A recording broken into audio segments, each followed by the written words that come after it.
Hi, good afternoon, everyone. Happy New Year. Thank you all so much for joining us for our quarterly webinar series titled CIO's Corner, quarterly update with our Chief Investment Officer, Chris Gauthier. For those of you who are joining us for the first time, my name is Amanda Sylvia, and I'm the Client Service Associate for Stonehearth Management. I do want to just go ahead and start off with a few housekeeping items. On your GoToMeeting taskbar, you should see a section titled Questions. Please feel free to submit your questions throughout the course of the webinar. I will be monitoring all of them and will ask Chris to answer as many as he can at the end of the webinar. If we do happen to run a little bit low on time and are unable to get to your question, Chris or myself will reach out to you directly after just to make sure we get your question answered. So now I'd like to introduce our speaker for today.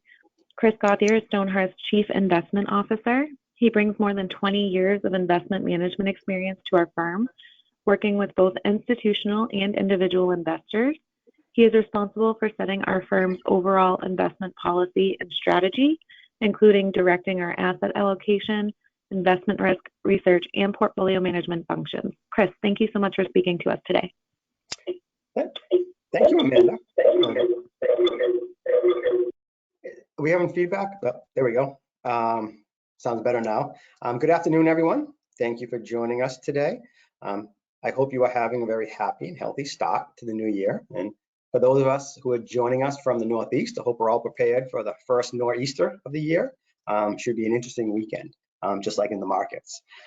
Before I start, I want to remind everyone that all the charts and data, including portfolio allocations and any recommendations we will be reviewing today, are as of the end of December 2021 and are subject to change.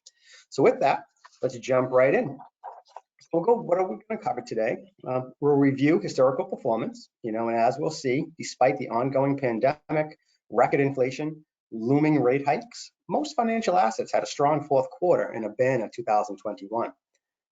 We're going to take a look at the current investment environment, and while it's not without its risks, the weight of the evidence does lean positive. We'll look at how we are positioned, client portfolios given this environment we're seeing. And finally, like Amanda said, we'll leave a few minutes to answer any questions you may have. I always like to start these presentations with our investment philosophy, really based on 5 pillars. It really gives us a nice framework for our discussion. It really does help shed some light on our thought process and leads to a much fuller understanding of the conclusions we come to. So first, we believe in mean reversion. Trees do not grow to the sky. Valuations matter, drive long-term returns. Exposure, those core factors, value, quality, momentum, can provide excess returns above the market rate of return. Diversification, still the only free lunch. And as always, risk is not stationary. It fluctuates, it changes throughout the market cycle, and you must adjust your portfolio to account for these changings and risks. So let's take a look at the long-term view of the market. We're using the S&P 500 here as a proxy. You can see the massive sell-off in 2020 due to the COVID and the unprecedented run we've had over the past year and a half since the March 2020 COVID low. Market's actually up over 100%, 113% to be exact, as of the end of December 2021. What really stands out is that slope of the recovery, just how fast and how quick it has arrived. We've come such a long way in a very, very short time frame. It's always good to look at where we are now compared to history, and that's looking at that call-out box on your screen right here. And we're just looking at previous market peaks, 2000, 2007, and even pre-COVID levels, and really see where this current market stands compared to history. First we look at the PE ratio, which is just price over earnings and the valuation metrics. You can see we're currently at 21.2 times on the S&P 500 as a whole. Not all stocks trade at that levels, and we'll show that further along in the presentation. But again, compared to history, it is elevated. We are seeing a overvalued market at the S&P 500 index level. It's not the highest it's ever been. 2000 was a little bit higher, but again, elevated valuation levels. Which you can also see in the next metric, the dividend yield, which is just how much income the S&P 500 is producing. Again, back to previous peak levels. Then we come to the 10-year Treasury note, which is the big difference we're seeing in the marketplace. Back in 2000, the 10-year Treasury was yielding about 6%. Even in 2007, it was almost at 5%. We're back down to 1.5%. Not quite back to pre-COVID levels, and very historic low very low levels compared to history, which does help provide some support for risk assets in the marketplace. So now I'm going to take a shorter time frame and look at how the fourth quarter looked in terms of financial market performance. Performance in the quarter really was barbell, as we saw U.S. equity, which is represented by those blue lines here, and really especially those large cap like S&P 500 up 11%, were the clear winners in Q4. But a few of the traditional safe haven asset classes like silver, gold, long-term treasuries also performing well in the quarter. We look at overseas equities, really represented by the green bars we see here. It was a mixed bag in the quarter, as we saw good performance in international developed markets up a little over 3%, but really offset by some poor performance in the emerging markets, really having to do with more of the China-specific issues, and actually posted a negative return in the quarter, down 40 basis points. Turn to fixed income, which is in purple here. Even as the majority of fixed income sectors managed positive gains, as we see in the tips, high yield and muni markets, the poor performance of short-term maturity government bonds, that's that short-term treasury category, down 60 basis points in the quarter, which does include cash, really pulled the broad-based bond market into negative territory, which is represented here by the U.S. bond aggregate, which actually lost 9 basis points in the quarter. And really, despite the gain we saw in oil, which you can see was up almost 3%, the broad-based commodity complex, which, branching out from the energy, includes natural gas, includes agricultural, industrial metals, actually had down 2% in the quarter, despite this rise in inflation and inflation expectations we're seeing in the marketplace. With the rise in inflation, tips up a little over 2%, which is a typical inflation hedge, had a good quarter as well. The more speculative parts of the equity market, represented by thematic growth all the way over to the right, down a little over 9% in the quarter, was the worst performer, as really investors turned away from those unprofitable high growth stocks in the quarter based on rising rates and inflation. But taking the broad Q4 2021 performance as a whole, really was a strong end to the year for financial assets. So talking about that year, we're going to turn into 2021 performance now, looking at the same asset classes and the same colors apply. So anything that's U.S. equity based is in blue, international would be in green, fixed income purple, and anything that doesn't fit into those three categories is in yellow. Looking at the performance, we see similar strength like the fourth quarter, but the dispersion and rank order of asset classes is much different. Clearly shows a risk-on mindset for investors, as safe haven asset classes that performed well in the fourth quarter, like precious metals and long-term treasuries, ended up posting negative returns for the entire 2021, with gold down a little bit 4%, long-term treasuries almost 5%. Surprising to a lot of investors, I think, when we're looking at this chart, you see bonds as a whole, the U.S. bond aggregate is down almost 1.7% in 2021. So it actually lost money. Looking at the performance, inflation fears front and center as asset classes that tend to do well in high inflationary environments. Think about oil, commodities, even some of the equities, performed very well in 2021. But again, oil stood head and shoulders above all else, outperforming equities by over 100%. Look at equities, they still did very well, even if they didn't keep up with oil. Led by US again, S&P 500 is up almost 29% for the year. But overseas assets also managed to post positive returns as well, with international developed up a little over 11%, and even emerging markets gaining 1%. Performance in fixed income land, also reflected this high inflationary rising rate environment and risk-on sentiment, as credit, especially sectors like tips, floating rates, and high yield, which is more corporate credit risk, performed very well. Even with the poor performance we saw in thematic growth in the fourth quarter, down almost 9%, it did manage to eke out a positive return for the year, up over 3% for 2021. Now, really looking back, overall, it was a very good year for financial markets and investor portfolios. And really, investors were rewarded for tilting into risk into 2021. Now, for those of you who are clients or have joined us on our previous calls, we view the equity markets through a factor lens. We look at value, quality, yield, size, and momentum. which are really just characteristics of the underlying stocks that make up the market and provide excess returns over and above the indices. So the chart we're looking at here shows the performance of these factors compared to the MSCI USA index, which is just a broad-based index of all US stocks. And all performance numbers here are on a relative basis to that indice. So we're not looking at absolute performance, we're looking at relative performance. We're also including a min-vol factor in here, which looks at stocks with the lowest volatility characteristics in the marketplace. We look at the left-hand line graph on the left-hand side, clearly see quality, which is represented by that deep blue line, was the only factor to outperform over the prior 3 years, delivering some nice excess returns. Really focus on that momentum, which is that aqua blue line. You can really see that rise as COVID spread and the lockdowns occurred. But you can see the massive sell-off into 2021, which can really highlight it on the right-hand chart, which we're looking at same factors that we see over here, but at different time frames. So when we're looking at that chart, we see anything in blue, the year to date, which is returns for 2021. Anything that aqua green is the past quarter, and in gold is the prior month. And you can really see that massive outperformance by value in 2021, up almost 3% relative to the indice.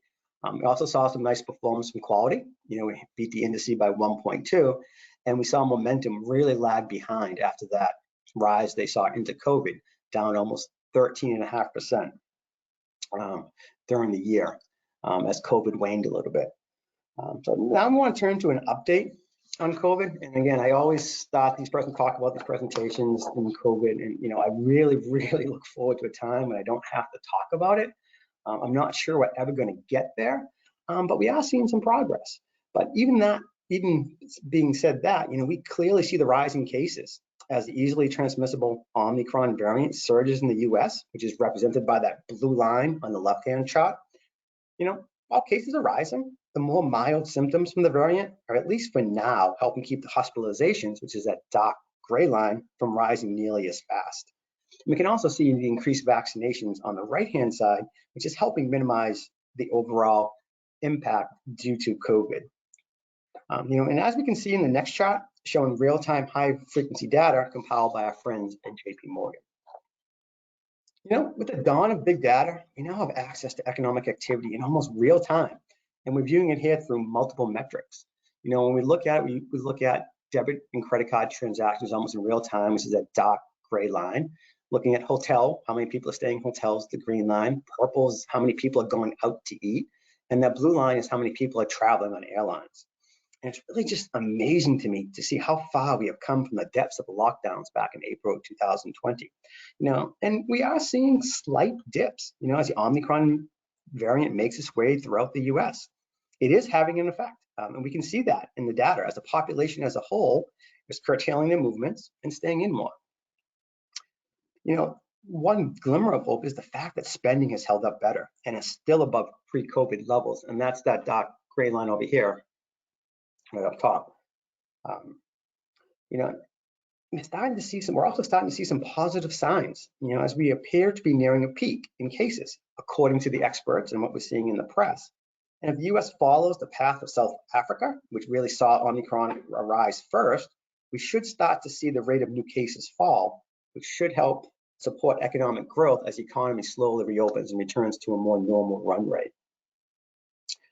Next, I want to talk about is monetary conditions.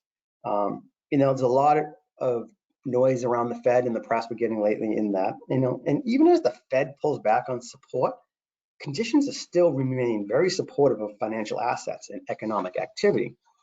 And what we're looking at here is a long-term view of the Fed funds rate going back to 00. And anything we see in a solid line is an actual rate, right? So that's what the Fed funds rate at any given time. And anything in a dotted line is expectations. And you can see the consensus for higher rates. There's no doubt about it. Rates are going up, as we can see here from both the Federal Market Committee's estimates and also the market itself's estimates. Consensus for higher rates, but still very low relative to history. So now taking a more granular look at these rate expectations, we can clearly see the change the Fed thinking in the quarter due to economic conditions. And what we're looking at here is that bar in the dark blue is really what where the Fed was in September, right? So think about back to September 2021. And we're comparing that to where they are at the end of December, which is the aqua green. You can see, you look out at 2022, I mean, you could see a sea shift in the change. They went from expecting 1 rate rise in 2022 to almost 3 rate rises in 2022. Looking out further, you can see where they're only expecting 4 rate rises in 2023, and now it's up to almost 6 rate rises. So in the quarter, we went from 1 to 4. In the longer term, the market is disagreeing with the Fed a little bit. Look out to 2024, we see the first really disagreement where the Fed is thinking, maybe 6 or 7 rate hikes, possibly 8, and the market expects a little bit less. I mean, this disagreement, I really think, led to that wild price action we saw in equity prices this past Wednesday, really as the market recalibrates to these new Fed expectations. When we look at the overall monetary conditions, which is data provided by our friends at Goldman Sachs, we can see that even with a change to the Fed policy, financial conditions at the whole level are still historically easy and should provide support for the economy. So we look back at history of the financial monetary conditions, we can see that it's been higher, and we can see that when conditions tighten, they can lead to recessions, which are those highlighted areas in blue here. But when we're looking at the data as a whole, you can see that there are much higher levels in the economy. Monetary conditions were much tighter before these previous recessions than they are now. So really, when we look at the data at the overall monetary conditions level, they really suggest that there is still room to run for the economy before rising rates start to bog down the economy. So when we think about all these easy monetary conditions, what is the cost of this? What is the main effect of this? Well, it's historically high levels of inflation, and we can see them here on this chart. It's up on last reading, up almost 7% on a year-over-year basis based on the CPI. And even when you exclude the volatile food and energy, you're still up almost 5.5%. We'd have to go back to the late 70s, early 80s to see inflation anywhere near this high. Now, even though inflation conditions are similar, there are some big differences between now and back in the 70s. And the big differences, we currently now have a positive economic growth. We just had a very strong GDP print come through. So that wasn't present back in the 70s. So even though inflation may be similar, the other economic data points we're looking at are much different than the 70s and 80s. And before I leave this, I really wanted to point out the components of CPI, because we always look at this, we see the headline number, and sometimes you don't understand really what makes that up. So when looking at this call-out box, you can see the 8 components of the CPI, which is the heaviest weighting in housing at almost 40%. And then food and beverages coming in next, and transportation at 15.3.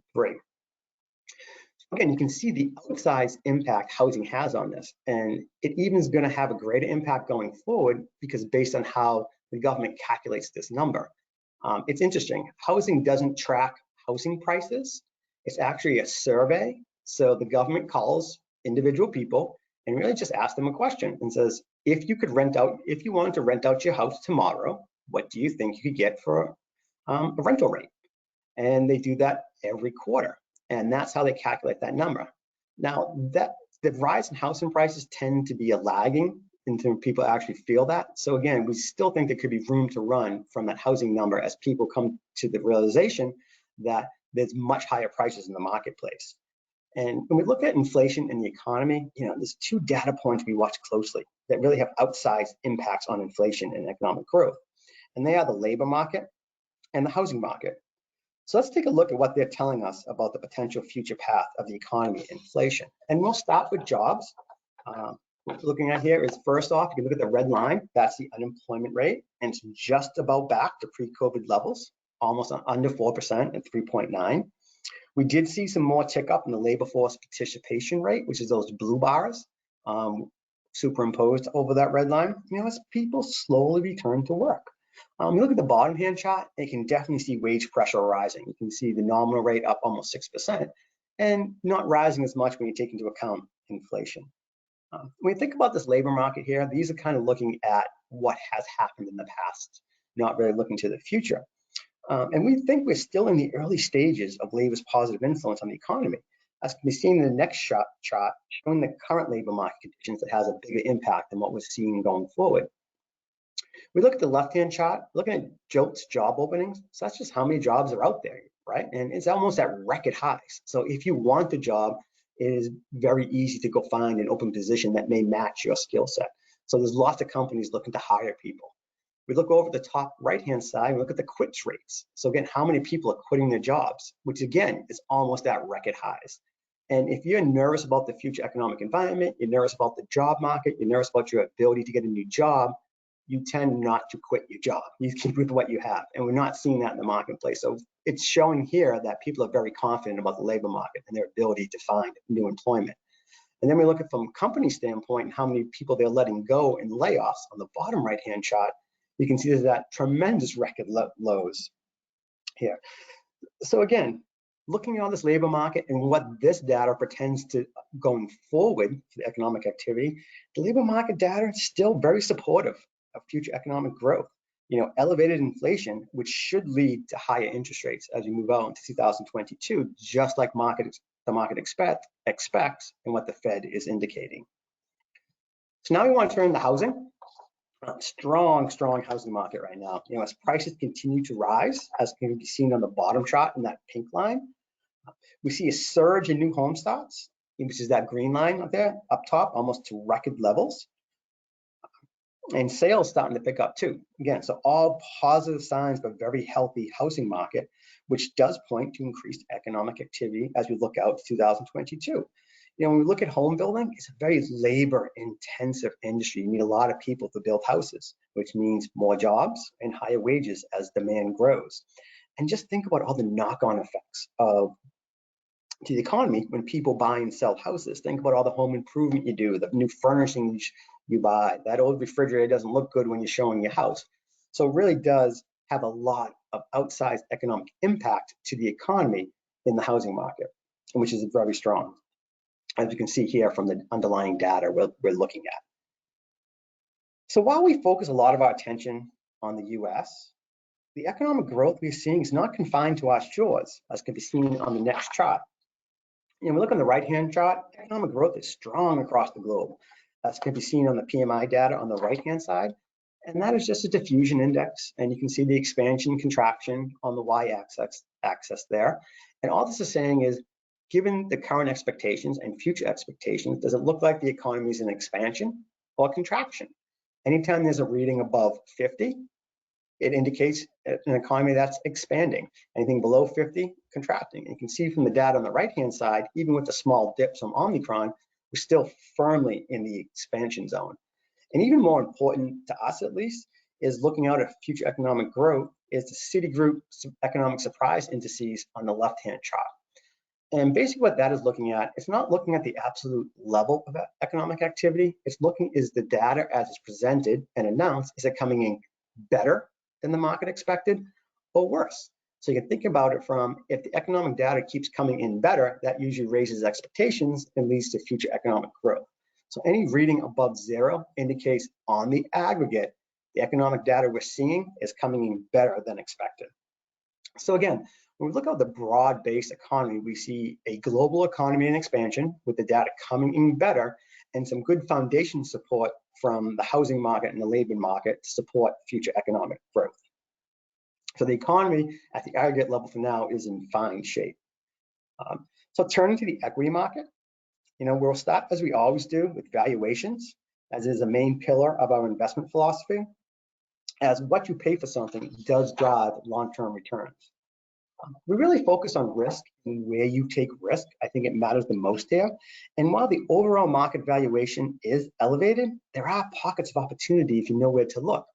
So what we're looking at here is a chart from our friends at State Street, looking at the different valuation levels compared to its individual asset class history on the left-hand side, compared to the S&P 500 on the right-hand side. When you see red, expensive. You see green, attractive on the valuation perspective, or cheap, and everything in between. And you can see by a quick glance at this chart, there are pockets of opportunity that appear to have valuation support. And you can see that looking at small cap, which is a S&P small cap 600 index, that not only does it appear cheap to the S&P 500, it appears cheap to where it's traded in history. And when you look overseas, you can see some more pockets of good valuation support. Looking at Russia, Brazil, some of the European countries have decent support. That being said, no doubt the S&P 500 index is expensive. You can see it's at one of the top ends of the ranges, but by turning your attention away from just the headline indices and finding those strong pockets of valuation growth, where you take risk matters, and there are opportunities to be had if you know where to look in the marketplace. Another positive we see for financial markets is the expected growth of corporate earnings, which have come in strong, and that growth expectations are really represented on the left-hand chart. But more importantly for us, what we look at, we really look at the growth estimates and do they continue to be revised higher or lower? And what we're looking on the right-hand side is the amount at aggregate level are analysts raising earning estimates or lowering earnings estimates. And we see, and in reading above 1, that upgrades continue to outnumber downgrades. And you can see this clearly on the chart on the right. So not only are earnings growing positively, expectations are also increasing, which usually leads to good future equity performance, because we all know that fundamentals, unlike earnings, drive long-term returns in the equity market. So corporate earnings should provide support for equity prices, even as rates rise, and we potentially see multiples contract in those higher valuation parts of the equity market, which tend to be concentrated in those top holdings in the equity indices. So let's take a look at this concentration, because I think it's important to understand what's going on in the marketplace a little bit. And what we're looking at here is, again, using the S&P 500. And we see on the right-hand side, this is the weight of the top 10 stocks in the S&P 500. So right now, there's 505 stocks in the S&P, and you take just the top 10, that represents almost a little over 30% of the entire market cap of the S&P 500. Now, those are the names we all know and love: Apple, Microsoft, Amazon, Tesla, and Google, to name a few. And then when we look at their valuation metrics at that agreement, the top 10, and we look at the left-hand chart, you can see that they're trading at almost 33 times earnings, which is very expensive. But you can see that gap with the remaining stocks. Those remaining 495 stocks trade at a much better valuation support than those top 10 stocks in indices. The remaining stocks are trading at 19 times, a little under 20. So again, when we look at the aggregate indices level of the S&P 500, yes, highly overvalued, almost at record levels. But if you go and look underneath the hood and look for other pockets of opportunity, you can provide some good opportunity for some valuation support and future price appreciation and some excess returns in the marketplace by looking away from just those top 10 names in the indices. So when we think about the equity market, and we always talk about our thesis of higher rates, a lot of our clients often ask us about positive outlook for the equity market. How can we get positive returns in the equity market with the rates rising so far, with rates rising? And to us, the answer really has two parts. First, it's the speed and market expectations matter to the impact of rising rates on the broad equity market. And the second part is where you take risk matters, to performance. So let's take a look at these two indicators, and let's see what the speed and expectations of interest rates. So what we're looking at here is the history of interest rates put together by Goldman Sachs. These are actual rate changes that have happened in the marketplace. And you can see on the right-hand side is when rates are rising, left-hand side is when rates are falling. We can kind of not look at the rates of falling piece because we don't think they're going to be falling anytime soon. So really want to focus on those rising rates on the right-hand chart. And really what's clearly stands out is when you look at the 1-month performance of the S&P 500 represented by those dark blue and light blue bars, is that when you get a slow, measured, expected rate rise, 25 basis points each quarter, maybe even 50 basis points each quarter, you can still get some positive returns. They may be muted, they may not be as robust as we've seen in the past, but they are positive. What really hurts equity markets is those outliers, that greater than 2 standard deviations, when a surprise 50, 75 basis points comes out of nowhere. They speed up and raise very quickly, or they get a rate rise when the market doesn't expect. And that's what we really see, those negative returns in the S&P 500. And the Fed has been very good at indicating where they're going, what they're doing, and what the path is in general, other than Wednesday. So again, a slowly measured rate rise due for the right reasons, meeting market expectations, equities can still outperform in that type of environment. So again, looking at rate hikes doesn't necessarily mean an end to equity outperformance.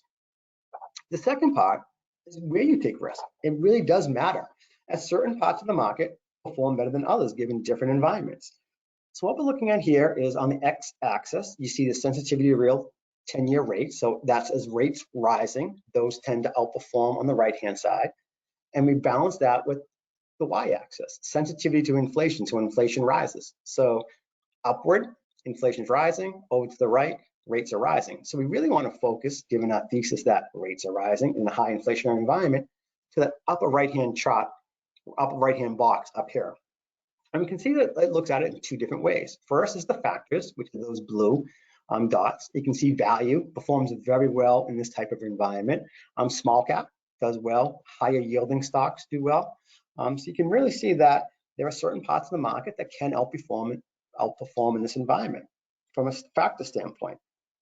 And also looking at it from a sector standpoint, these individual sectors, you can see there's certain parts of that S&P 500 index that do well. Energy makes sense, right? Commodities goes up when in high inflationary environment and energy is exposed to commodities.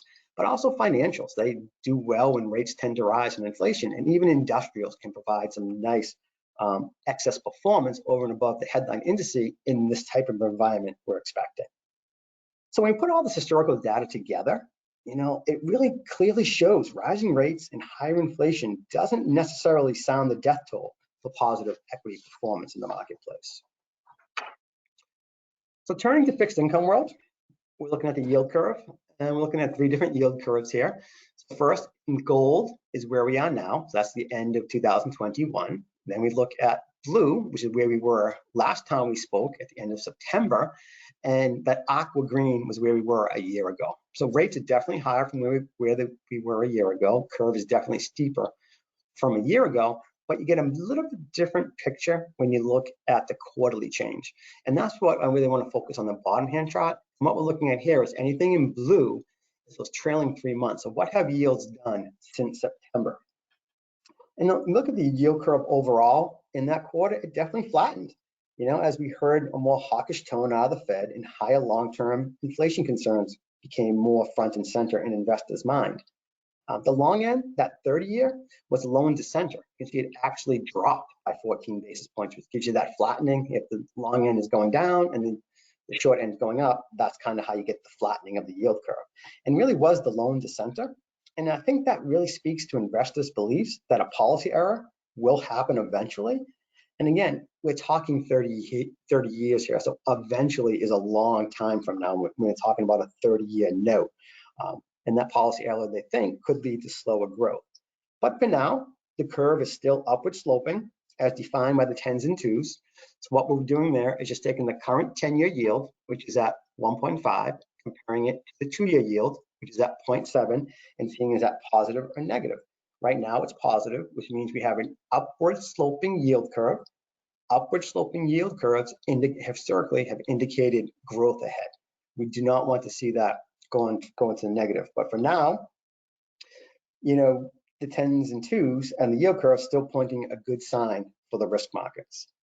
And thinking of interest rates, while the lows may not have been set yet, given the low rates growth, the growth prospects we're seeing and inflation expectations, the path of rates is most likely higher from here.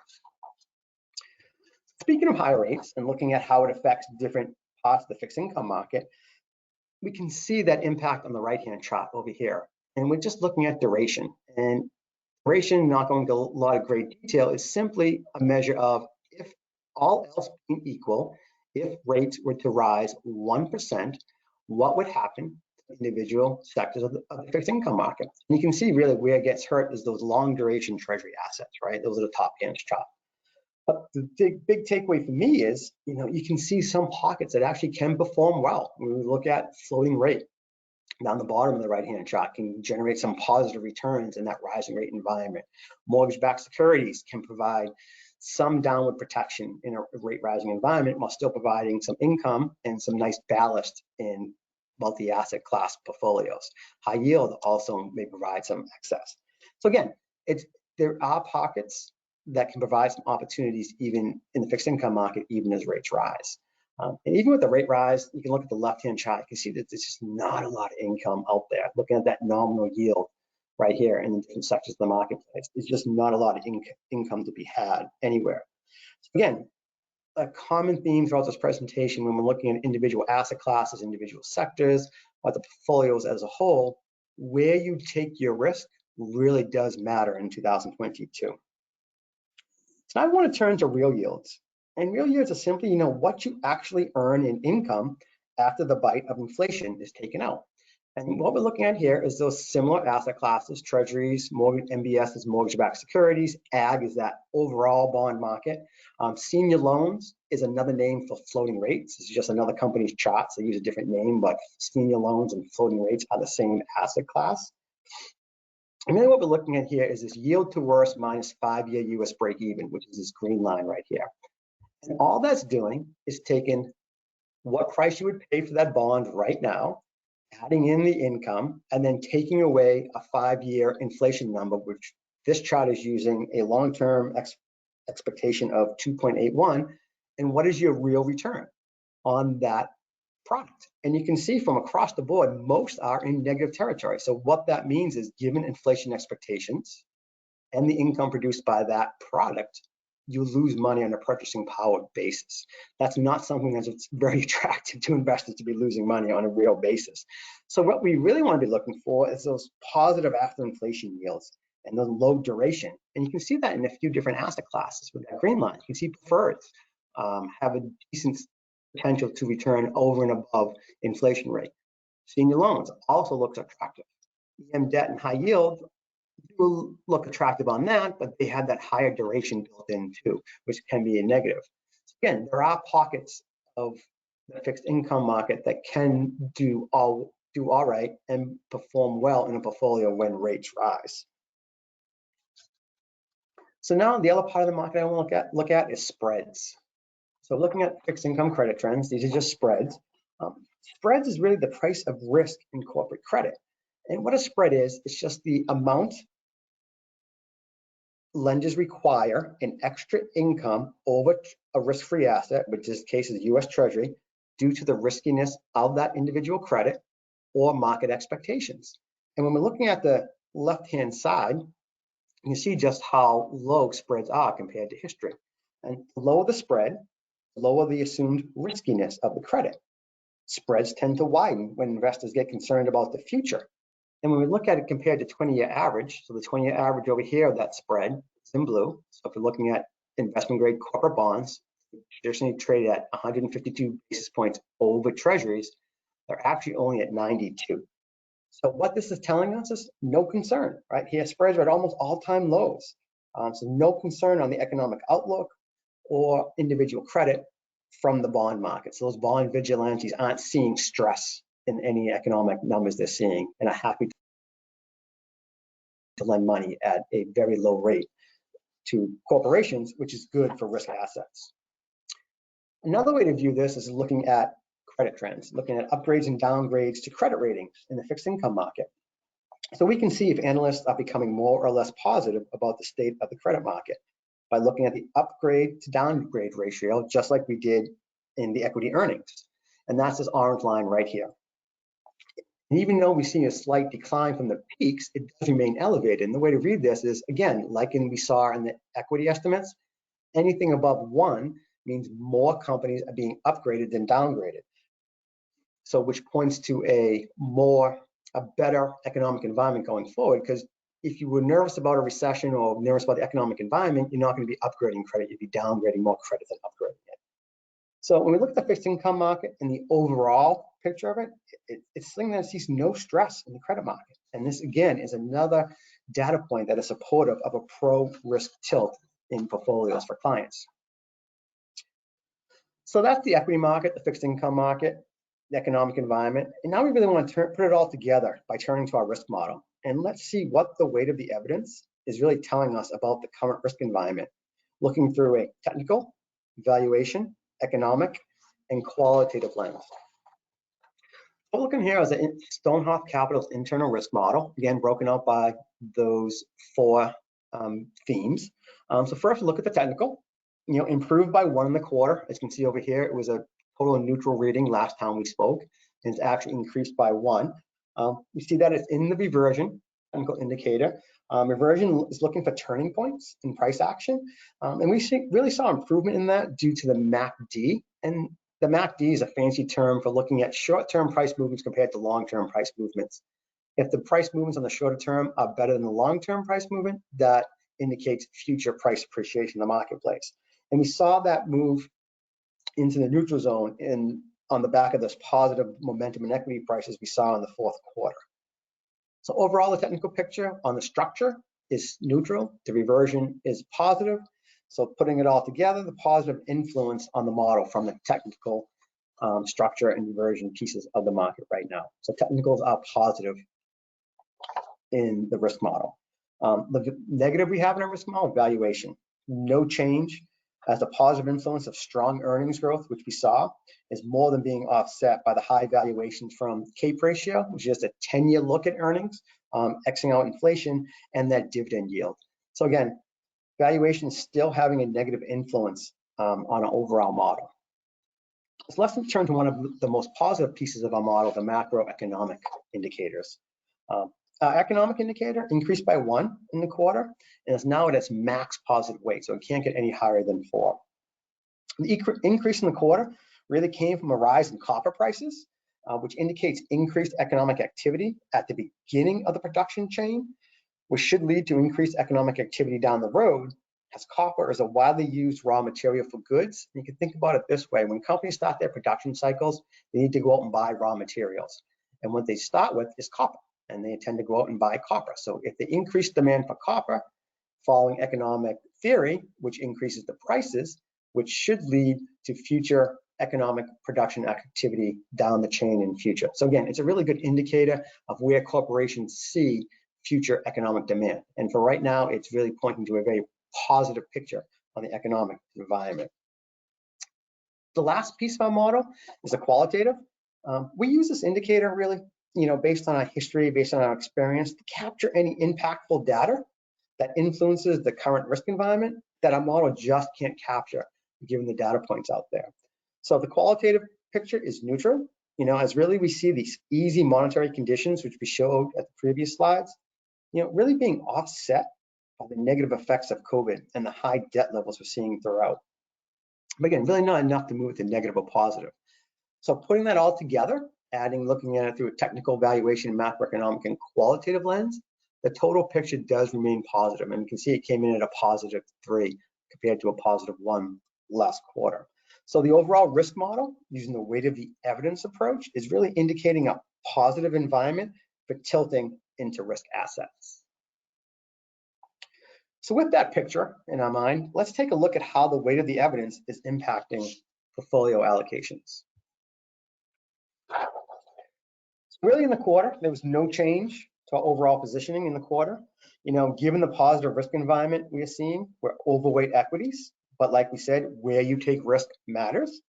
We do remain underweight US equity on those valuation concerns at the industry level, but there are pockets of attractiveness. Think about those value stocks, some of those overseas assets.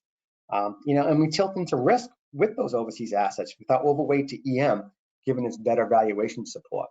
Internationally developed, but neutral. Again, just really want to take that risk where we find the best valuation support in the equity markets. Fixed income, definitely neutral. So again, we know rising rates. We know we saw the impact it has on different individual sectors of the fixed income market. And we also, like in equity land, we saw there are pockets of opportunity. Think about that floating rate and how that performs in rising rate environments. We also like strategic income managers who can manage that duration risk and lower that duration when they see rates rising and less impactful. We also like some bond substitutes that aren't dependent on the bond market for performance, but can still provide that ballast, because that's what a lot of the bonds do, provide that ballast, excuse me, in a multi-asset class portfolio when we see high volatility. So again, we don't want to go overweight or underweight. We just want to remain neutral and pick the individual sectors that tend to perform well in a rising rate environment. And like we saw throughout, where you take risk matters. On cash, we're neutral. I don't like investing in asset classes that tend to lose money on a real basis given inflation and the low rates we're seeing. So there's no reason to park money into excess assets into cash at this time. Optimistic portfolio, still neutral. We have good allocation to precious metals and silver, gold, and some gold miners. And also we do have an allocation to clean energy, which we like, as this economy slowly transitions to a more carbon light, carbon neutral, or carbon less intensive economy, we think those companies in the clean energy industry can provide some excess returns over and above the marketplace.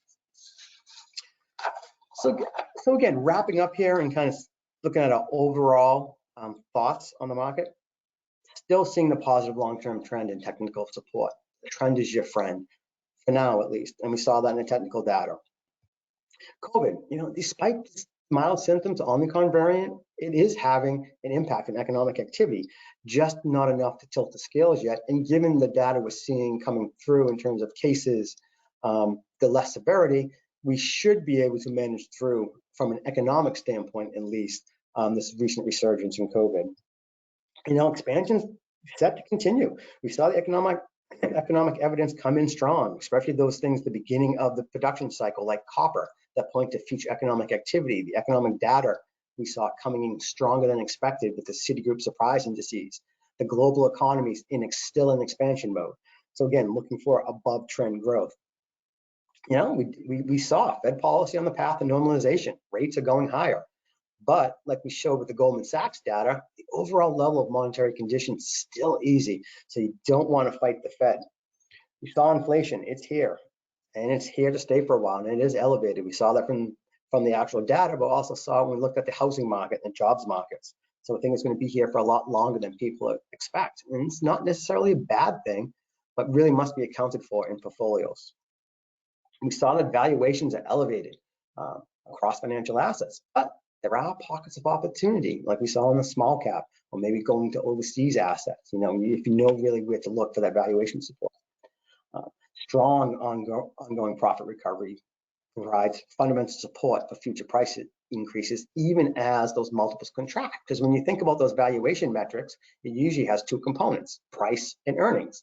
And multiples expand when you pay more for the same earnings, but you can also have multiples contract. But if those earnings are growing, that can still raise prices. So even as some of those high growth, unprofitable headline stocks and indices, multiples compress and you pay less for them, you still get price rises as earnings keep up or even overtake the multiple compression. We saw from the fixed income view, there's no signs of economic stress anywhere in the credit markets. We do see yields, again, moving up slowly, which shows that equities can perform well in that type of environment. Demand picks up some fixed income as incrementally as rates rise. As you think about in the low rate environment, if we kind of get to a 2.25%, 2.5% on the 10-year, fixed income may look a little bit more attractive.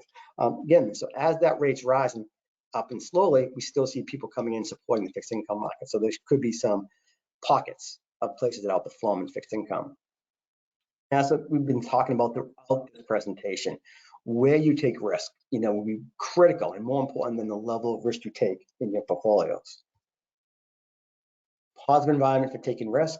Traffic lights still in the green zone, but again, you must remain flexible. We saw risk is not stationary, it does fluctuate, and you must remain flexible as new data becomes available. So with that, I'll turn it back over to my colleague Amanda to see if you have any questions. Hey, Chris, thanks so much for all that information. We do have a couple questions, but before I kind of dive into those, just as a reminder, there is on your taskbar a section titled questions. If you do have a couple that you would like to submit for Chris to review here with us for just a couple minutes. So the first one here I have is, what are your thoughts around the recent price action in reaction to the Fed meeting this past Wednesday?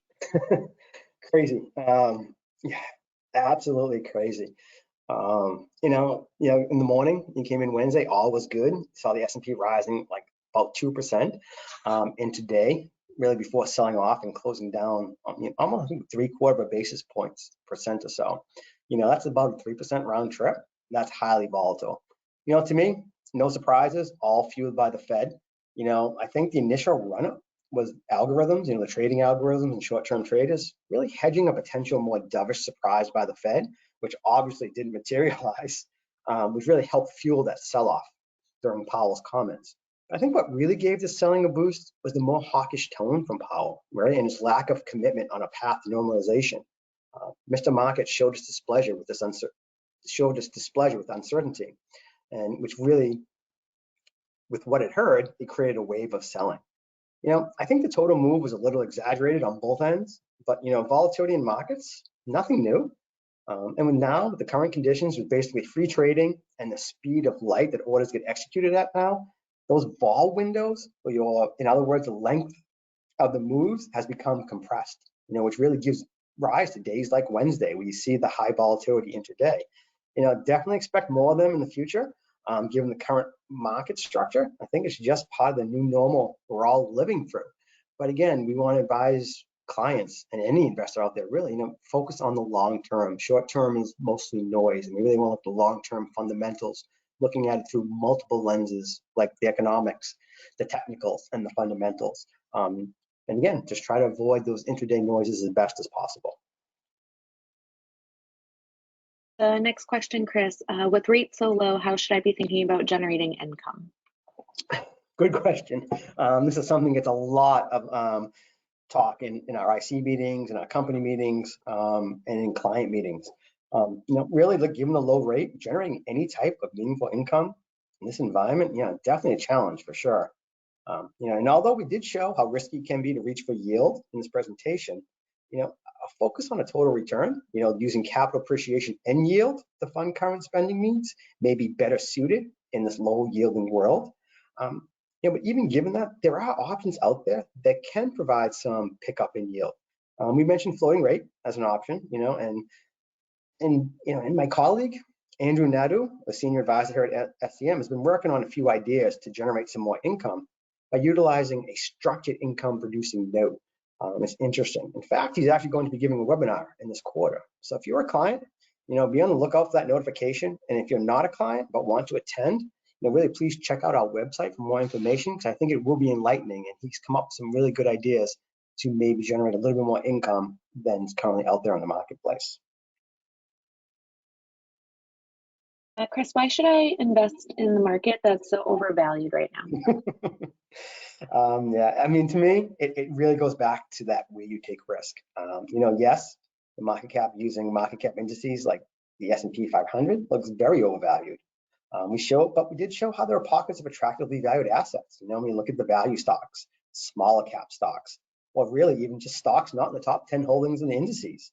And we also have strong corporate earnings growth, which can help support stock prices like we talked about, even if multiples compress, that denominator grows, which helps offset that little multiple compression. So again, where you take risk matters, and there are some pockets. And I'm with you, I wouldn't blindly invest in this marketplace. You really want to be nimble and go to the attractive parts of the market.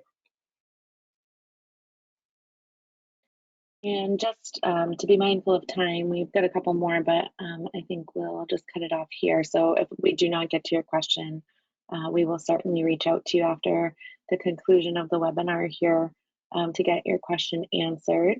And looks like the final one. Do you own Bitcoin? Do you mean me personally or the firm? I mean, either way, I can't comment on specific holdings for myself or the firm. What I can say, it's a very, very interesting asset class, really, especially given the recent sell-off.